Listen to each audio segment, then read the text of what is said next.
Los oráculos silbaban en el firmamento. No eran aquellas luces, sin embargo, absolutos cuerpos de poder, sino que más allá y sobre su titiresca apariencia reposaban en sus sitiales los verdaderos reyes de los reyes. De cómo antojaban mover los hilos.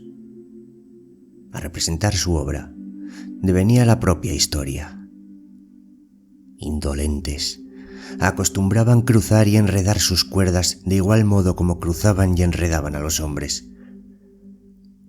Las constelaciones variaban mínimamente a lo largo de generaciones, pero éstas no hablaban sino por las plazas donde tenían lugar los eventos. 8 de aquellos hilos, sin embargo, tendían a la deriva sobre la platea. Finas sombras de un torneo más animado.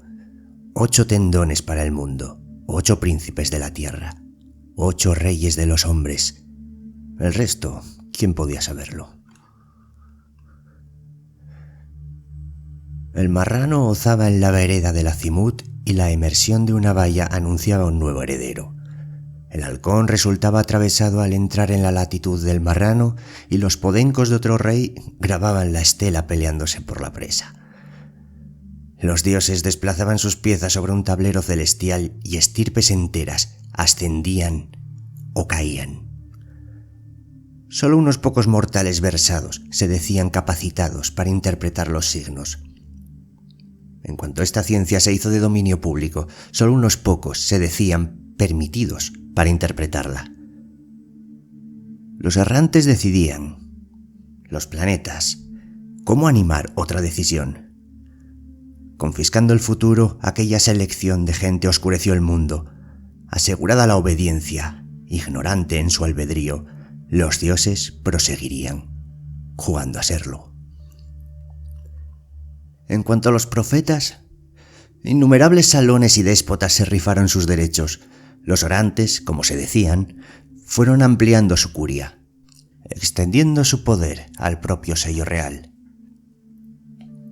donde se los podía reconocer portando 2 antorchas, izquierda y derecha, enfrentadas al trono, vacío. Un trono negro, enredado de víboras, carne de vida y muerte, para que ningún indigno, sino un divino, osara ocuparlo. Por supuesto, nadie esperaba un ejemplar semejante, y a falta de otro apelativo, los primeros reyes así justificaron ser tratados. Quizá no estuvieran a la altura propiamente dicha de semejante cargo, pero el encargo era cierto y la altura no lo era menos. De quienes lo procuraron, versa esta crónica por 2 veces secreta. El gran rey lloró al gran héroe. Desapareció todo lo demás. Pero no todo. Se apretó los puños hasta clavarse las uñas. Ahí estaba el dolor.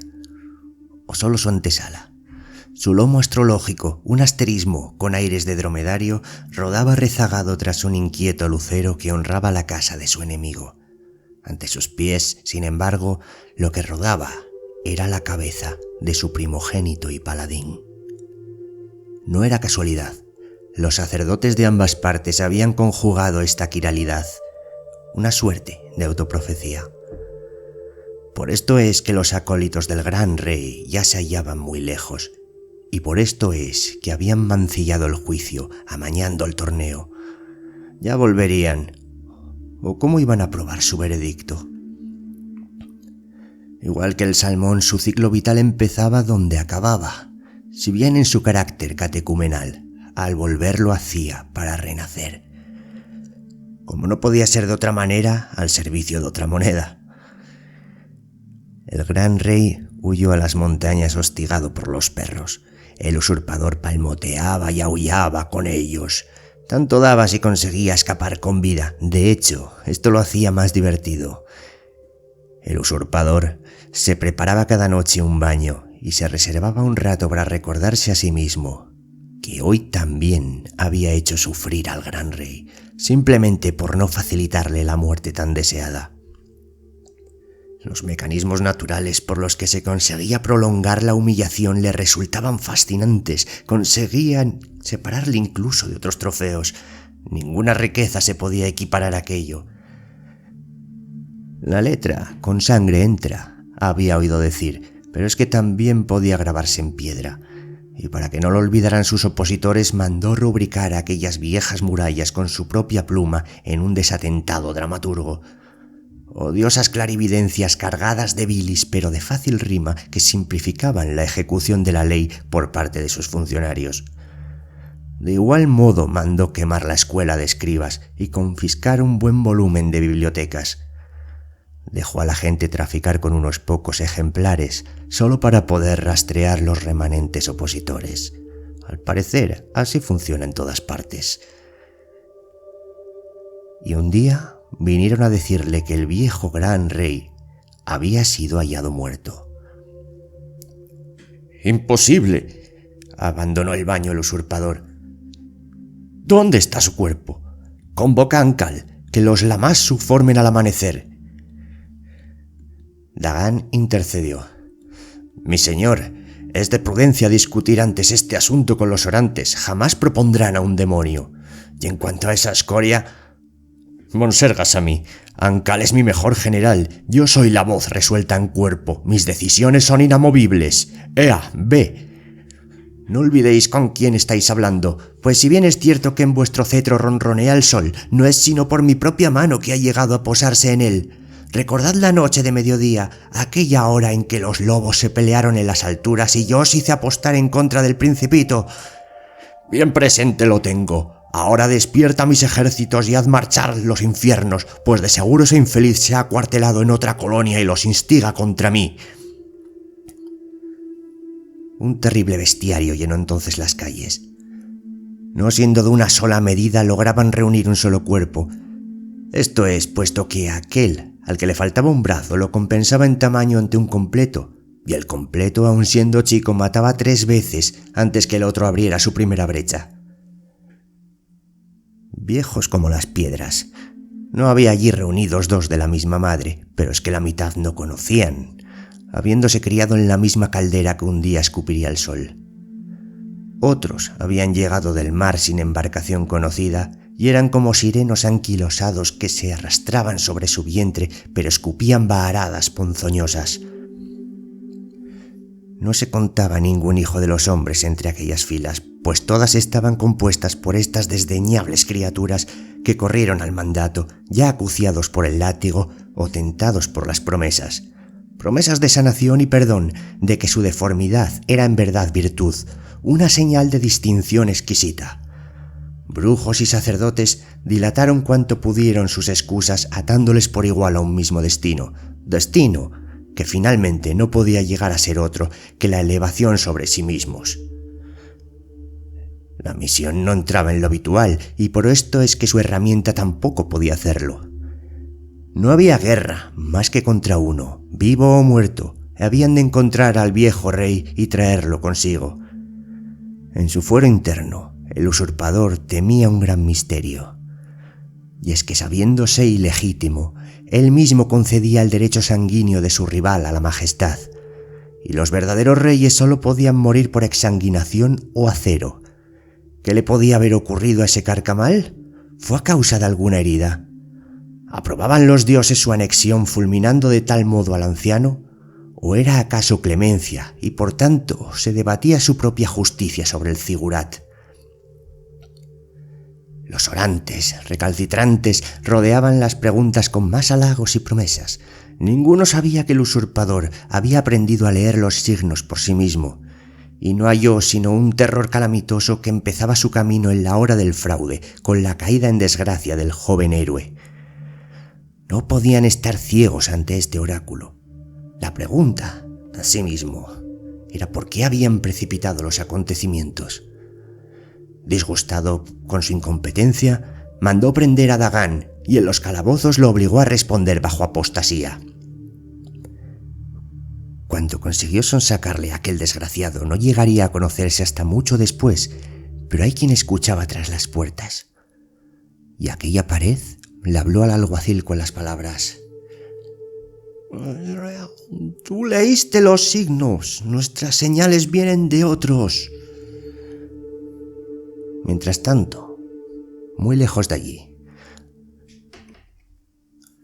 aquel viejo rey aplaudía la lealtad de su emisario, aquel que falsificó las nuevas sobre su suerte ante el usurpador.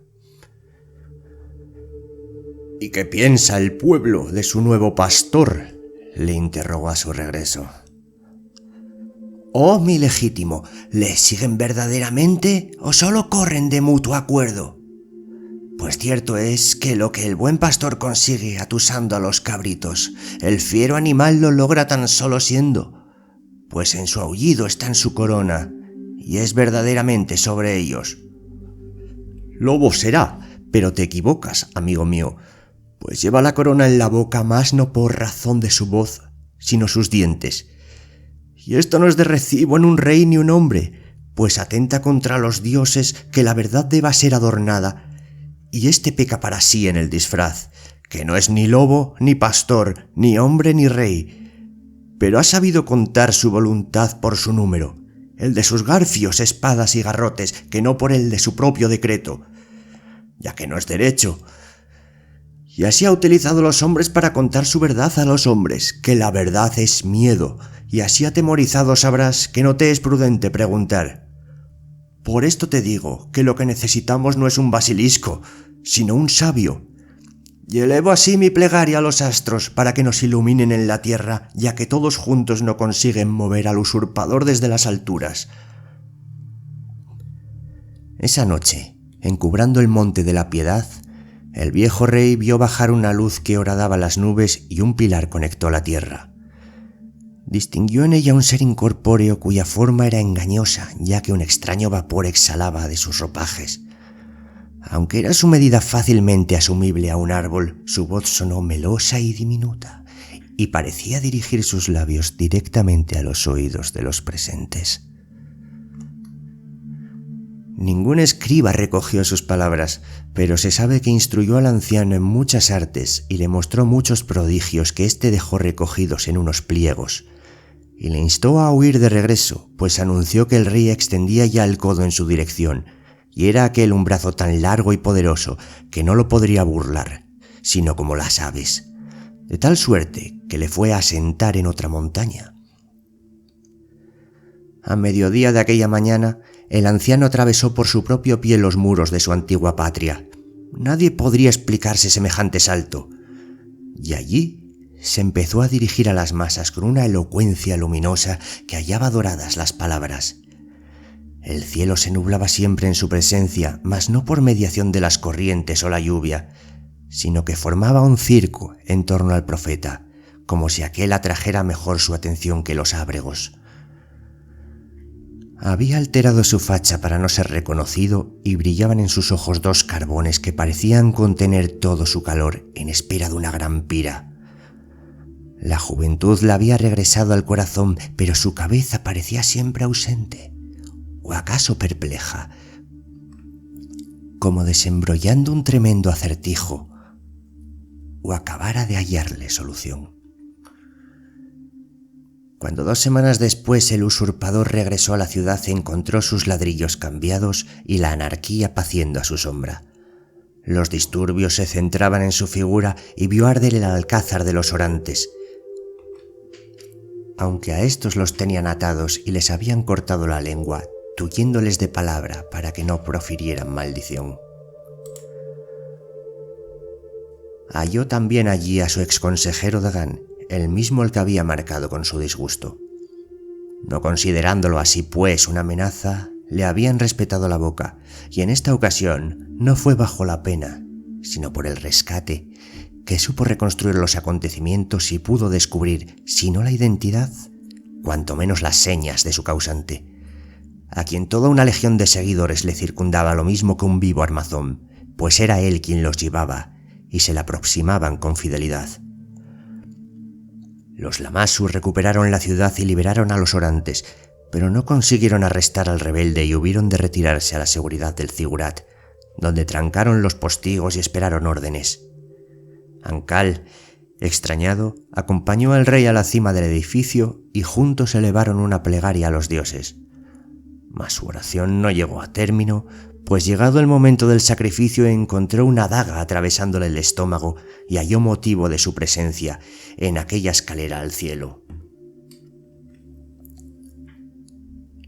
Tú hablarás por mí, ya que esta algarabía no deja llegar mi comando a mis hermanos. Pierde cuidado, que aunque tus alas te fueron inútiles en vida, el fuego elevará tu espíritu. Y como en el amanecer del mundo llegasteis juntos pero enfrentados a los ángeles, te dirigirás con humildad, sino por consanguinidad. Y bajo ningún otro responderás, pues habrá quien intente suplantarlos. Ancal se durmió con una sonrisa en los labios. En su mente, aquella última palabra le rondaba como una hilarante ironía. En efecto, los demonios nacían llorando y morían riendo. Se podían invertir de tal manera las tornas o se revelaba finalmente una gracia. ¿Qué podía quedar cuando una ficha quedaba excluida del tablero, sino la noche del Erebo? La superstición había mueblado también su porción de misterio y la vida de la no vida pregonaba una hacienda junto a los propios errantes. Pero lo cierto es que ni un solo dios había ingeniado un segundo tiempo para lo ineluctable. En tanto los hombres se extraían del Senet, la victoria se regía por las damas. «¡Repliega tus fuerzas, impostor!», oyó gritar a un anciano allá abajo, incoercible, señalando al cielo. El majestuoso déspota rió a pleno pulmón. Luego, súbitamente asombrado, con la misma mano apuntó al buen rey. «Ahora te veo, canalla, y a mi ciudad le digo, renegad de ese rey postizo, pues no habrá misericordia para los infieles». El sueño del pastor incendió esa noche y muchas más. El impostor no estaba dispuesto a ceder. Cuando sus fuerzas se equipararon, decidieron soltar a sus campeones. Acorazados por sus terrores, compararon su poder. Si Ancal había transmitido su mensaje, no estaba sujeto a discusión. Luego, ¿cómo era posible que los dioses bendijeran ambas calaveras? Solo había una respuesta. Los dioses también estaban divididos. Una pregunta no menos importante era ¿desde cuándo? Allá en la órbita, altitonantes voces se reprochaban mutuamente una falta gravísima, la interferencia. Al llegar nosotros improntamos nuestra bandera en su raza. Mas vuestra bandera no abarcaba todo el planeta, y nosotros hicimos lo propio allá en el mediodía. Revelasteis lo que no puede ser sabido a esa sombra vuestra. Le enseñasteis lo que no puede ser visto. Y ahora nos hacen a su imagen y no al contrario, reniegan de su yugo. Según el acuerdo de nuestros padres, ninguno podrá trasladar su disputa a la superficie. Y no ha empezado, sin embargo. Por vuestra fe habéis inseminado vuestra gloria ahí abajo. Ahora ellos libran nuestras guerras. El tratado se ha roto hace tiempo. ¿Quién podría acusarnos de trampear la paz? Sea la guerra, entonces, sobre tus sombras y las mías. Sea, pues, mas líbralos del mal, ya que esta hora es para nuestras armas y no les concierne en lo sucesivo. El juego no se detiene, y por mi alma que las tuyas serán mías. No si antes se liberan. Insensato, ¿qué ganarás con esto? Un mundo. Te encontraré en el siguiente. Seguiría la sangre y el fanatismo, un periodo de destrucción a partes iguales entre el cielo y la tierra, a menudo intercambiando sus objetivos. El mundo discutido a cuatro. Empezó en Koronev, también llamado cielo de guerra. Bajo la corona, los reyes irradiaban su propia aura, descendientes, como no podía ser de otra forma, de aquella terrible estirpe. Cada uno defendía la autenticidad de su causa como mejor podía. Las mentiras también ayudaban. Igualmente la magia seguía siendo un recurso eficaz, y lo que antaño era materia de ciencia, hoy se subastaba por carne. Al mismo tiempo que caían los templos, nacían nuevas escuelas. Los hombres menguaban, así que atajando la sangre, recurrían a la propia piedra. ya que se podía amordazar a un divino siempre y cuando lo encontraran dormido, arrebatando un ídolo, cortándole la cabeza, ultrajando su miembro, ofreciéndolo en sacrificio a los suyos. Muchos orantes en ambos bandos sabían de la esterilidad de estas imágenes, pero conocían su poder en la conciencia. Mucho es lo que muchos creen. No se trataba de la ofensa, sino de la creencia. En su carácter inviolable, un dios no se podía dejar secuestrar, sino que había favorecido a otros para abandonar su ciudad.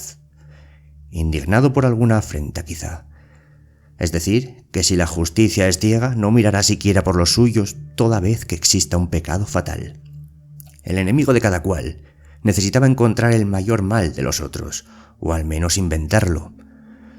No pudiendo disculpar su propia naturaleza, echaron pestes de sus antepasados.